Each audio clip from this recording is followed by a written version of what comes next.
जहां राजौरी पुंछ का लगभग हर व्यक्ति रिजर्व्ड कैटेगरी का आनंद ले सकता है, वहीं पर पहाड़ी कबीला को जो एसटी मिला है उसको लेकर एक बहुत इंपॉर्टेंट अपडेट है। वो अपडेट ये है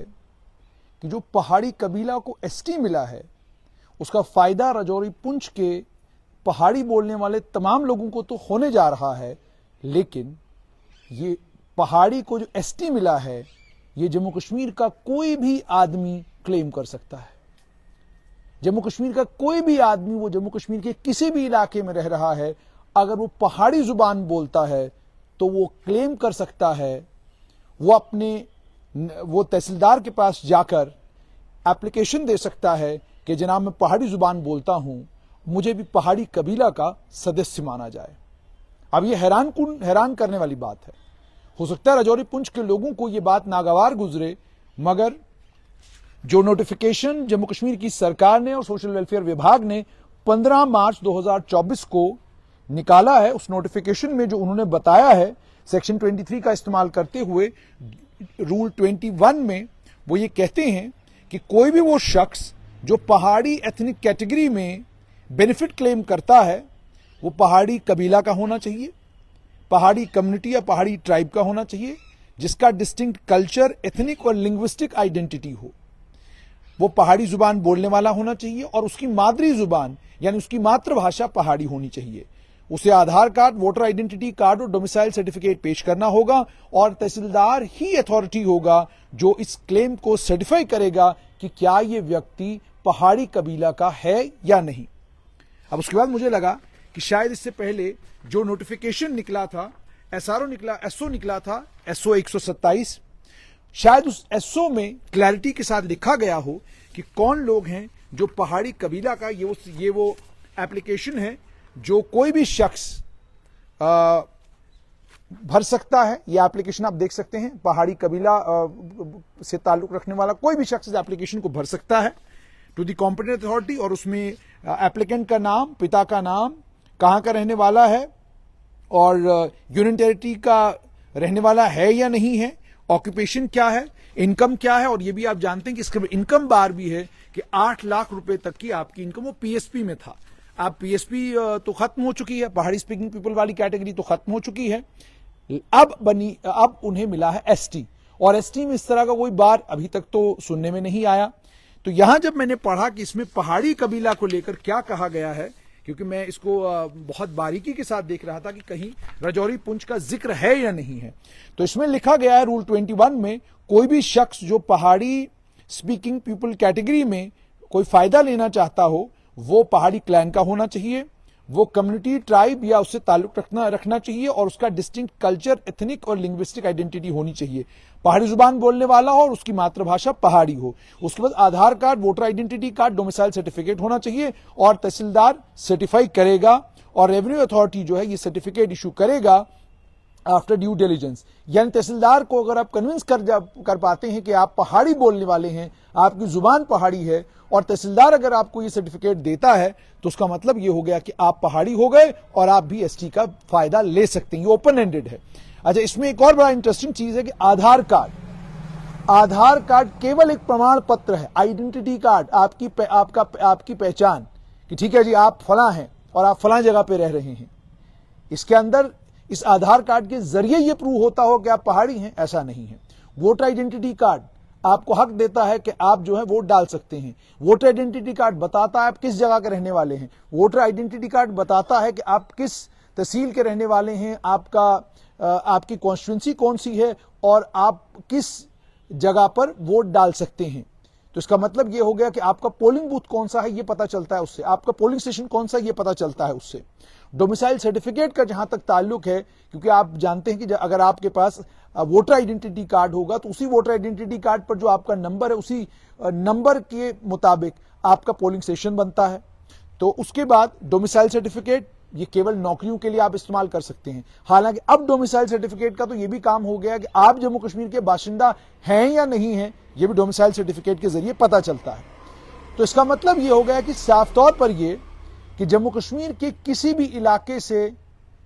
कोई भी शख्स जो किसी भी जगह रह रहा हो वो पहाड़ी कबीला का सदस्य होने के लिए तहसीलदार के पास एप्लीकेशन भर सकता है। और चूंकि मैंने बहुत सारे लोगों से ये पूछा भी कि तहसीलदार कैसे सर्टिफाई करेगा कि आप पहाड़ी हैं, क्या तरीका है तहसीलदार के पास सर्टिफाई करने का, तो उन्होंने आगे से कहा जी रजौरी पुंछ के अगर आप बाशिंदा हैं तो आप पहाड़ी हैं। लेकिन सवाल ये पैदा होता है कि ये तो जुबान पर, ये तो आइडेंटिटी, ये जो एसटी मिला है ये जुबान की बुनियाद पर मिला है, ये एथनिसिटी की बुनियाद पर मिला है, ये कल्चर की बुनियाद पर मिला है। लेकिन एथनिसिटी कौन सी है, कल्चर जो है वो क्या सिर्फ रजौरी पुंछ का है या ये ऊड़ी तंगधार करना उस इलाके का भी है। और एसटी जब एसटी की बारी आएगी तो क्या डोडा के पहाड़ी इलाकों में रहने वाले लोग भी एसटी हैं? ये सारे वो सवालात हैं जिनके जवाब तलाश करना जरूरी है। और मैंने कहा ये ओपन एंडेड है और इसमें पहाड़ी कबीला के लीडरों को चाहिए कि वो अब जब ये चूंकि एसटी आप शेड्यूल ट्राइब का स्टेटस आपको मिल चुका है, मिलने के बाद अब जरूरी है कि हुकूमत इस बात को कम से कम क्लैरिफाई करे कि क्या ये कोई मखसूस इलाके हैं जिन इलाकों में ये लोग रहते हैं। अगर मखसूस इलाके हैं तो फिर तो पता चल जाएगा जी इन इलाकों में रहने वाले लोगों को ही एसटी माना जाएगा। और अगर ये मखसूस इलाकों में रहने वाले लोग नहीं हैं, ये अगर एक खुसूसी जुबान बोलने वाले लोग हैं, तो फिर आप पाकिस्तान के कब्जे से आए हुए पाकिस्तान कब्जे वाले जम्मू कश्मीर से आए हुए विस्थापित जो जम्मू में अलग अलग जगहों पर पहाड़ी बोलते हैं, पुठवारी बोलते हैं, उन्हें आप पहाड़ी कबीला से बाहर कैसे निकालेंगे? क्लेम तो वो भी कर रहे हैं। राजीव चुन्नी ने इस सिलसिले में एक एप्लीकेशन भी भरा था जिसे रिजेक्ट किया गया। बाद में वो हाईकोर्ट में गए, उन्होंने वहां पर भी अपील की, गुहार लगाई। तो कहने का मतलब ये है कि पहाड़ी कबीला को जो एसटी मिला है, जब तक इसको स्पेसिफाई जम्मू कश्मीर की सरकार नहीं करती, या तो जिस वक्त ये नोटिफिकेशन निकाला गया था उसी नोटिफिकेशन में ए बी सी डी के बाद ई ये लिखा जाता कि वो तमाम लोग जो रजौरी, पुंछ, ऊड़ी, टंगदार, करना, बारामुल्ला या फला फला इलाकों में लोग रहते हैं और इस तरह की जुबान बोलते हैं, इस तरह का उनका कल्चर, इस तरह की उनकी एथनिसिटी है, वो तमाम लोग पहाड़ी होंगे। अब जैसे मैंने आपको कहा कि आप डोडा की तरफ निकल जाएं तो बहुत सारी जगहों पर डोडा में लोगों ने कैफे खोल दिए जिन कैफेयों के नाम पहाड़ी कैफे लिख दिया गया, पहाड़ी कैफे रखा गया है। उसके बाद सुनील शर्मा के ऊपर जबरदस्त दबाव है कि जनाब आपने पडारी ट्राइब जो पाडर के रहने वाले लोग हैं उनको आपने एसटी के जुमरे में डलवा दिया, आप बाकी जो इस इलाके के पहाड़ी लोग हैं उनको आप, और पहाड़ी से उनकी मुराद पहाड़ पर रहने वाले लोग। जबकि पहाड़ियों की जो स्ट्रगल थी, पहाड़ियों की जो लड़ाई थी, वो लड़ाई जुबान की बुनियाद पर थी। वो जुबान उनकी एक डिस्टिंक्ट आइडेंटिटी, कल्चर और एथनिसिटी जिसके शवाहिद उन लोगों ने कोर्ट में पेश किए थे, वो उस बुनियाद पर थी। लेकिन अब चूंकि एसटी को 10% मिल चुका है और इस 10% के मिलने के बाद अब एसटी टोटल 20% के करीब एसटी को रिजर्वेशन मिली है, तो कौन नहीं चाहेगा कि उसको भी इस एसटी का फायदा हो? कौन नहीं चाहेगा कि वो भी एसटी के जुमरे में आए? क्योंकि 20% बहुत बड़ा 20% रिजर्वेशन बहुत बड़ी रिजर्वेशन है। यानी मान लीजिए एक यूनिवर्सिटी में 800 के करीब सीटें हैं, उन 800 सीटों में से 10% 180 सीटें हुई और 20% 160 सीटें हुई, तो 160 बच्चे पहाड़ी कबीले से ताल्लुक रखने वाले एडमिशन लेंगे। और इसका मतलब यह हो गया कि रजौरी पुंछ के बच्चे हों या ऊड़ी, करना, टंगदार, इस इलाकों के बच्चे हों जिनको लेकर अभी तक कहा जा रहा है कि उनका क्लेम है, क्योंकि क्लैरिटी अभी तक इसको लेकर कुछ नहीं है। तो ये पहाड़ी कबीला के लीडरों की जिम्मेदारी बनती है कि वो कम से कम इस पहाड़ी को लेकर क्लैरिफाई करवाएं हुकूमत से, मरकज से, कि ये कौन लोग हैं जो किन इलाकों के लोग हैं जो पहाड़ी हैं। क्योंकि अदरवाइज अगर ओपन है कि जनाब मैं भी तो पहाड़ का रहने वाला हूं, आप मुझे कैसे डिक्लाइन करेंगे? पीओ जो पाकिस्तान के कब्जे वाले जम्मू कश्मीर से आए वो विस्थापित जो जम्मू के अलग अलग इलाकों में रहते हैं, वो भी कल कैसे, वो कह रहे हैं, उनका डिमांड, उनकी तो बाज़ाब्ता मांग है और वो लोग तो बड़ा जोर शोर के साथ ये बात कर रहे हैं कि जनाब हम तो पुठवारी बोलने वाले हैं, पहाड़ी बोलने वाले, हम तो इसी इलाके के हैं, हम तो विस्थापित हैं और हम तो रजौरी पुंछ के उस इलाके में रहते हैं जो इलाका पाकिस्तान के कब्जे में इस समय है। तो हमें भी इसमें इंक्लूड किया जाना चाहिए। उसको लेकर बहुत सारी उनकी मांगे भी हैं। और आपको ये कहेगा कि जनाब ये तो शहरों में रहते हैं, ये तो अमीर लोग हैं, ऐसा नहीं है। वो रजौरी पुंछ में जिनको एसटी मिला है उसमें भी बहुत अमीर, मालदार, ताकतवर लोग हैं। उनमें तो कई समुदाय और कई कास्टें, कई जातें ऐसी हैं जिन जातों का पूरा इतिहास खंगाल के देखा जाए तो कभी कोई जुल्म या कोई ज्यादती या उन जातों के साथ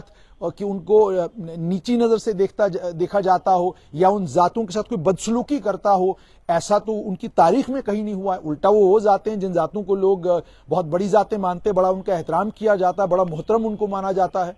तो मेरा कहने का मतलब यह है कि पहाड़ी कबीला के लीडरों ने बड़ी लड़ाई करके जो ये एसटी लिया है, अब उनकी ये जिम्मेदारी बनती है कि वो हुकूमत से और हुकूमत के जो जिम्मेदार हैं उनसे कम से कम इसको स्पेसिफिसिटी इसमें लाएं कि भाई ये कौन लोग हैं पहाड़ी कबीला के, क्या पूरे जम्मू कश्मीर में पहाड़ों पर रहने वाले लोग पहाड़ी हैं?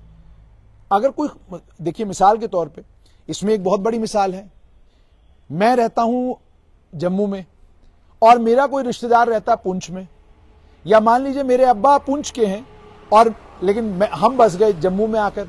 तो मैं तो पहाड़ी जुबान बोलता नहीं, मेरे खानदान में कोई पहाड़ी जुबान बोलता नहीं, लेकिन पिताजी बोलते हैं। अब इसमें क्या होगा?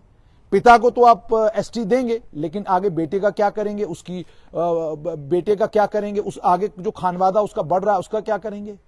और यह भी है कि बहुत बड़ी तादाद में वो लोग भी हैं जो लोग सेटल हो चुके हैं जम्मू में, लेकिन हैं राजौरी पुंछ के पीछे से, उनके बच्चे तो गोजरी नहीं बोलते, तो पहाड़ी बोलने का तो सवाल ही पैदा नहीं होता। तो ये वो सारे सवाल हैं जो कानूनी सवाल हैं जिनका जवाब तलाश करना जरूरी है। बहुत सारे लोग, जब मैं इस तरह की कोई बात करता हूं तो वो लोग बड़े नाराज होते हैं, लेकिन मामला ये है कि मैं बात करूं या ना बात करूं, कल कोई कोर्ट में जब जाएगा या सुप्रीम कोर्ट में कोई दावा करेगा तो वो यही तमाम बातें तो सुप्रीम कोर्ट के सामने भी कहेगा कि जनाब आप कैसे डिनाई कर सकते हैं,